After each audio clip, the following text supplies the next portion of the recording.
Naître en France, grandir en Asie, partir réaliser son rêve américain aux États-Unis, réaliser son rêve américain aux États-Unis et s'apercevoir finalement que la vérité est en Russie et que son destin est à Moscou. Ça vous intrigue? Bienvenue sur une nouvelle vidéo sur ma chaîne YouTube. Sur cette chaîne YouTube, je vous parle principalement de la Russie d'aujourd'hui, pays incroyable. La Russie d'aujourd'hui dans toutes ses réalités, ses contradictions. Et aujourd'hui, je fais une vidéo un petit peu atypique. Je vais vous parler de l'histoire incroyable d'un Français de Russie, un ami à moi, un Français de Russie, un Français qui est né en France, qui a vécu en Asie, qui est allé faire fortune aux États-Unis, qui a réalisé et réussi son rêve américain et qui, après son rêve américain, est en train de réussir, de réaliser et réussir son rêve russe. Et je vais vous raconter l'histoire de sa vie, je vais vous raconter son rêve russe et je vais vous raconter les choses incroyables qu'il a fait et comment cette histoire a commencé. Vous allez voir, c'est ahurissant. Écoutez bien ce que je vais vous dire maintenant. Alors l'histoire, elle commence il y a 9 ans. Elle commence exactement il y a 9 ans, puisque nous sommes le 21 février 2025. L'histoire commence le 17 février 2025 dans un tramway à Moscou. Je sortais de mes bureaux à l'époque, dans le quartier Pavelskaya, et j'ai rencontré un Français dans le tramway avec qui on a sympathisé et avec qui on a gardé contact un petit peu sur l'année 2016. Et il découvrait la Russie, c'est son premier voyage en Russie. Il était fasciné par ce voyage en Russie, par sa première fois en Russie. Je comprends bien, la Russie de 2016 et Moscou de 2016 et Saint-Pétersbourg de 2016 étaient déjà des villes exceptionnelles. Et donc, on a gardé contact quelques mois et puis après on s'est perdu de vue. Et l'histoire reprend en fait le 9 mai dernier, le 9 mai 2024. Le 9 mai 2024, je me lève, je prends mon petit déjeuner, je lis mes messages Telegram, je check mes mails et je pars de chez moi à pied, je pars à l'hôtel Budapest dans le quartier Lubyanka, puisque j'avais un client qui m'attendait, client avec lequel je devais faire une semaine de russe-patourisme, donc de l'accompagnement individuel en vue de son immigration ici. Et donc j'arrive dans le hall de l'hôtel Budapest, le client m'attendait et je le vois en train de lire la presse russe, il parlait pas russe, mais je le vois en train de tenir un journal russe. Commerçante, c'est le meilleur journal économique politique de Russie, Commerçante, et il tient Commerçante et je vais vous montrer l'image de la couverture de Commerçante et vous allez comprendre pourquoi est-ce que il était surpris et moi aussi. Eh bien, figurez-vous que Commerçante avait cette une ce jour-là, regardez la Tour Eiffel et le centre culturel russe à Paris et le drapeau français ici. Et je vais vous lire, il y a, comme vous le voyez, un texte qui a été écrit en français et en russe, et je vais vous lire le texte en français. Enfin, vous le lire en russe, vous ne parlez pas russe. Nous sommes cette France de Russie, celle qui se tient à vos côtés au quotidien. En ce jour de gloire, nous unissons nos pensées aux vôtres et voudrions vous témoigner notre gratitude et amitié éternelle. Nous n'avons qu'un seul regret, après tout, celui de ne pas vous l'avoir dit plus tôt. Donc, 2 ans et demi après le début de l'opération militaire spéciale, sous 22 000 sanctions, un message incroyable en français à la une de Commerçante, et je comprends, parce que c'est clair, c'est pas l'ambassade de France, c'est pas la Macronie, je comprends que c'est pas les Russes qui sont amusés à se faire passer pour des Français, c'est nous, les Français de Russie, la France de Russie. Et donc moi, je me dis, je commence à chercher, alors je fais ma journée, mon client, on a fait une semaine ensemble. Et donc, tout le monde commence à chercher, mais qui c'est, mais c'est qui, c'est toi, c'est pas moi. C'est le Frussien, on va dire, mais c'est toi? Non, c'est pas moi. C'est Moreau? Non, c'est pas Moreau. Donc, c'est Tomasovic? Non, c'est pas Tomasovic. Donc, tout le monde se demande un peu qui c'est. Et moi, je dis tout de suite, c'est pas moi. J'ai rien fait. C'est vrai, c'était pas moi en plus. Donc, incroyable. Et donc, 9 2024. Et, il y a quelques mois, donc fin de l'année 2024, je reprends contact avec ce Français que j'avais croisé en 2016 et il me dit, regarde ce que j'ai fait. Et en fait, il a fait un livre que vous pouvez voir, il s'appelle Bernard Gère, il a fait un livre qui s'appelle Avant la paix, et vous voyez l'image, c'est l'image de la couverture du Commerçante, bien entendu, c'est la même image, et il y a aussi ce chien incroyable qui a un rôle spécial dans le livre. Et ce livre, en fait, c'est mieux que du James Bond parce que c'est réel. Et je vais vous raconter de quoi parle ce livre. Et moi, je vous incite à acheter ce livre. Ce livre, c'est un manuel de vie, c'est un manuel d'expatriation, c'est un manuel géopolitique, c'est un manuel d'explication pragmatique par un entrepreneur réussi. C'est un manuel pour tous les gens comme vous qui avez des projets pour venir habiter en Russie, parce que ce livre explique comment est-ce que, alors qu'on est parti dans l'autre sens, on peut être amené à réfléchir et dans des conditions extrêmement difficiles actuelles, les sanctions, les pas de vol comme ça, arriver à réussir son rêve russe, ce qui est le cas de beaucoup d'entre vous. Alors, je vais vous raconter l'histoire. L'histoire, en fait, c'est celle de Bernard Gers. Et Bernard Gers, c'est un Français qui est parti aux États-Unis. Il avait ce rêve américain. Il était plutôt apolitique. Il n'était pas. Il avoue même, ça m'a presque fait un passement au cœur, que jusqu'à son premier voyage en Russie en 2016, lorsqu'on s'est rencontrés, il était plutôt démocrate que républicain. On va s'expliquer dans une bouteille de vin. Ça, c'est clair. Et que donc, en fait, il a entendu les propos haineux des démocrates sur la Russie. Ça l'a intrigué. Les entrepreneurs sont des gens curieux et éveillés. Et donc, il a fait ce premier voyage en Russie. Donc, on s'est rencontrés. Et en fait, il raconte dans ce livre, à partir de ce moment-là, les 9 années jusqu'à aujourd'hui qui l'ont amené à venir s'installer en Russie et quitter l'Amérique. Et je vais vous raconter un peu les étapes, pas vous raconter le livre parce qu'il faut que vous l'achetiez. Je vais mettre le lien pour pouvoir acheter ce livre, le lire, le commander de France, de Suisse, de Belgique, de où vous voulez, en langue française. Ça va, vous allez voir, vous aurez ça dans la description de la vidéo et dans le premier commentaire. Et donc, en fait, il raconte toute sa réflexion de vie, d'abord le choc États-Unis-Russie, c'est-à-dire avoir une pensée américaine, pas trop de préjugés sur la Russie, mais d'arriver en Russie et de se dire ah ouais, moi qui vis bien aux States, je suis surpris de la qualité de la vie en Russie. Et il dit une phrase qui pour moi est une phrase clé. Ceux qui ont lu mon post sur mes 17 ans en Russie retrouveront la même phrase. Il dit, lors de mon premier voyage, quand je suis reparti aux États-Unis, je me suis dit, c'est dingue, j'ai fait 10 jours en Russie, et en 10 jours en Russie, j'ai rencontré plus de gens intéressants qu'en 20 ans aux États-Unis. Et c'est exactement ce que je dis dans mon post, c'est qu'en fait, Moscou rassemble les pépites, les gens extraordinaires, les aventuriers, les gens incroyables, les gens brillants, les gens éveillés. C'est à Moscou que ça se passe. Et toute la dissidence, tous les gens qui ont envie de liberté, qui ont envie de civilisation, ils sont à Moscou parce que c'est à Moscou que ça se passe. Et c'est la Russie qui fédère ça, c'est la Russie qui garde ça.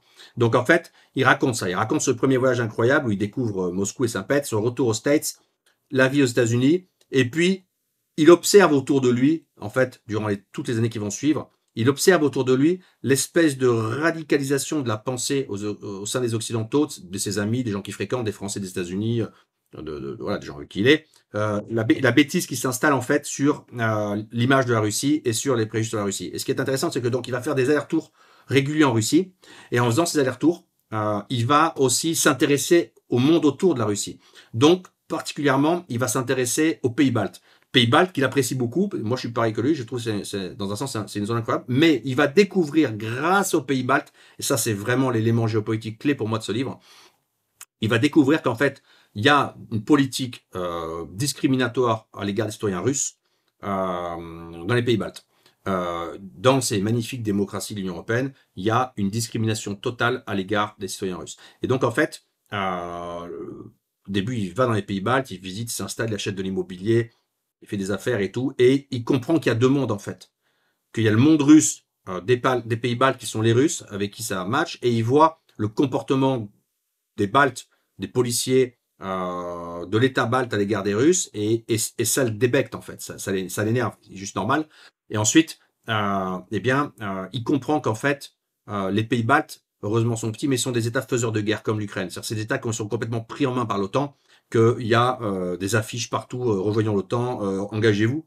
Il y a les soldats américains, il y a les soldats anglais, parce que moi j'ai vu à Riga, la dernière fois que je suis allé, j'étais à l'hôtel, et à côté il y avait soldats anglais à l'hôtel, je sais pas ce qu'ils foutent là. Hein. Mais voilà, donc la frontière avec la Russie, la frontière des pays baltes avec la Russie, comme une espèce de zone d'hypertension, comme l'a été l'Ukraine, avant que l'opération militaire spéciale commence. Maintenant, la frontière stressante a été repoussée un peu plus loin de la Russie historique, mais bon, voilà. Et donc, il raconte cette histoire. Et donc, cette histoire, c'est d'Amérique vers la Russie, les frontières russes, les pays baltes comprendre que quelque chose ne va pas, et en fait, peu à peu, il s'aperçoit qu'en fait, la Russie a raison, il comprend que l'injustice, elle est pour la Russie, et que c'est les Russes qui veulent rétablir la justice, c'est pas l'inverse. Et il comprend, se dévoile clairement devant lui, grâce à la Russie, le fait que l'Occident est faiseur de guerre, provocateur, et que les zones frontalières avec la Russie sont utilisées à cet escient. On le voit avec l'Ukraine depuis maintenant 3 ans. Donc en fait, il raconte tout ça, et son parcours de vie, en fait, bon évidemment, alors, on parle un peu de femmes quand même, hein, les femmes russes, pour les amateurs de femmes russes, il y a quelques allusions sur les femmes russes. Et en fait, il raconte sa vie et il raconte qu'à un moment, il a eu l'idée de faire cette couverture que je vous ai montré du Commerçante. Il a fait cette couverture parce qu'il a senti qu'en fait, c'était juste de le faire et que ce qu'on faisait nous, c'était pas juste. Et donc, tout au long de ces périples, de ce périple, mais de ces périples dans le périple, en fait, il y a ce grand mouvement d'expatriation qui est de dire, moi, je suis déjà parti tout à l'ouest, plus à l'ouest, je peux pas, je suis devenu américain, je suis allé au bout du rêve, j'ai pris le passeport, j'ai gagné de l'argent, j'ai vendu mon entreprise. Mais le final, c'est que la couche encore plus supérieure pour lui, c'est le rêve russe. C'est pour ça que ma newsletter s'appelle le rêve russe. C'est parce que les gens rêvent de Russie et ils doivent réussir leur rêve russe. Et lui, il l'a réussi. Donc, il explique en fait le grand switch de retour, en fait, d'ouest vers l'est. C'est-à-dire qu'en fait, tout à l'ouest toute sa vie, et là, on repart tout à l'est. Et c'est incroyable pour tous les gens qui s'intéressent à faire l'expatriation. Le livre, il est écrit de façon assez facile à lire. Des chapitres, c'est beaucoup de petits paragraphes courts. Les chapitres sont courts, donc ils sont bing, bing, bing, bing, bing. Ça se lit facilement. Et en fait, il raconte son mouvement géopolitique, son mouvement géographique, avec toutes les sensations qu'on peut traverser, c'est-à-dire la nostalgie, le doute, le regret, le questionnement, les femmes abandonnées là, restées là, les responsabilités ci et là. Et en fait, les gens avec qui il parle, ses amis, voilà, ses partenaires de travail, les gens avec qui il veut faire des affaires dans les pays baltes et qui sont offusqués parce qu'il a un passeport américain mais qu'il est pro-russe, pour eux c'est un truc, j'ai l'impression que c'est pas possible. Donc en fait, il y a vraiment une réflexion profonde sur les êtres humains. Et ce qui est intéressant, c'est qu'en fait, tout ça se fait avec en toile de fond les deux grands événements qu'on vient de traverser, qui sont le Covid et l'opération militaire spéciale, donc sur les 5 dernières années. Et qu'en fait, il explique bien ça, la gestion du Covid entre les États démocrates et les États républicains, bah, c'est pas géré pareil du tout aux États-Unis en fait, hein, ça a vraiment été géré différemment. Donc il explique ça, et après il explique donc le déclenchement de l'opération militaire spéciale et tout ce que ça inclut comme conséquences directes sur lui, tant qu'être humain, sur sa route vers l'Est, etc.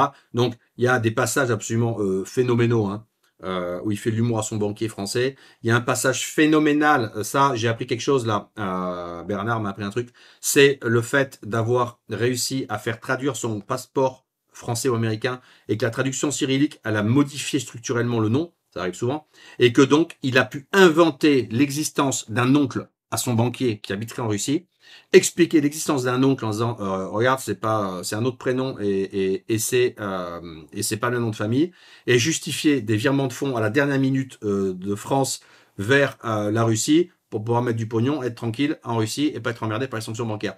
Et en fait, il raconte que le banquier dit au téléphone, ah c'est votre oncle, quelle emmerde, ça c'est vraiment emmerdant, ouais on va l'aider, on est solidaire, faut qu'il rentre en France. Et il dit oui bien sûr, il a envie de notre paradis fiscal. Donc voilà, il y a vraiment pas mal de moments d'humour, moi j'ai beaucoup aimé.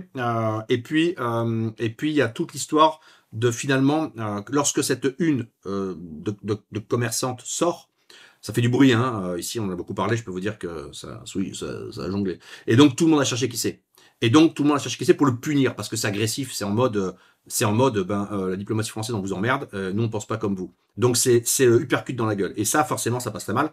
Et donc, il raconte qu'en fait, de France, il se dit, 2024, il se dit, bah, finalement, je vais être emmerdé, j'ai transféré le pognon, est-ce que je vais pas me barrer en Russie? Et tout le monde lui dit, bah, je pourrais plutôt te barrer, quoi. Donc, il raconte, en fait, il n'y a plus d'avion, hein. Il raconte comment il a pris sa bagnole de France, il a tracé en Serbie. Et de Serbie, comme il avait un chien assez exceptionnel en taille, les vols en Serbie permettaient pas, en fait, au chien de passer en soute. Il y avait un blocage. Et donc, il raconte comment, grâce à ses réseaux, ses amis russes, en fait, il a réussi via Chypre. Je répète, j'y suis pour rien. C'est parce que je vais à Chypre que non, ça s'est fait sans moi. J'étais même pas au courant. C'est pas par moi. Il a réussi à trouver des Russes de Chypre qui ont réussi à lui trouver le dernier jet privé qui a fait un voyage entre l'Ouest et l'Est, qui a franchi l'espace aérien de l'Union européenne pour se poser à Moscou. Le dernier jet privé qui a volé, c'est lui qui l'a pris avec son chien. L'équipage était hindou, je crois, l'avion était indonésien, enfin un truc de fou.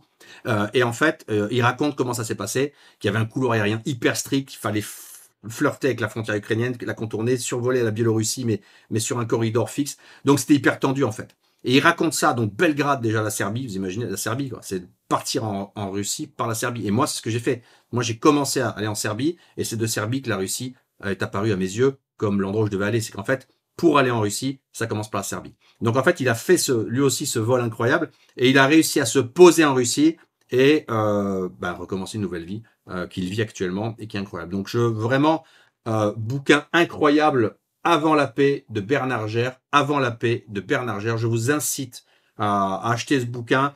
C'est pas du tout pour lui faire gagner de l'argent, il en a beaucoup. C'est juste que ce bouquin, c'est un truc de fou parce que c'est du réel en fait. C'est pas du faux. C'est une expérience de vie réelle. C'est que des faits réels. Les personnages qu'il cite sont tous réels. Tout ce qu'il dit, c'est vrai. Ça s'est vraiment passé. Et vraiment, c'est un bouquin qui permet en fait de donner du cran, qui se permet de se donner du cran pour ceux qui ont un doute à faire le pas, parce que lui, il l'a fait de façon un peu périlleuse. Et donc, avec ce bouquin, vous allez reprendre confiance en vous. Vous allez lire une histoire absolument ahurissante et vous allez vous fendre la gueule. Voilà. Donc, je vous conseille d'acheter Avant la paix de Bernard Gers. Je vais mettre le lien vers le site d'Avant la paix. Vous pourrez commander le bouquin directement en ligne. Achetez-le, offrez-le à vos amis, offrez-le à vos parents, offrez-le à vos proches. C'est un livre entrepreneur, donc c'est inattaquable. Offrez-le. Vous allez voir, il y a plein de petits éléments intéressants, il y a plein de petites anecdotes, c'est vraiment passionnant.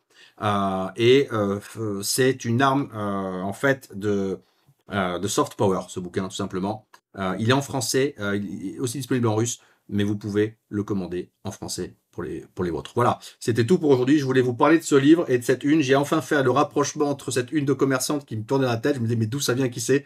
Maintenant, j'ai le fin mot de l'histoire. Je suis beaucoup plus apaisé et tout ça est lié à la ruspatrisation et au ruspatourisme, puisque c'est en allant chercher un client que j'ai trouvé cette une dans l'hôtel. Voilà. Donc, Bernard, beau boulot. Je vous mettrai le lien vers Avant la paix dans le descriptif et dans le premier commentaire de cette vidéo.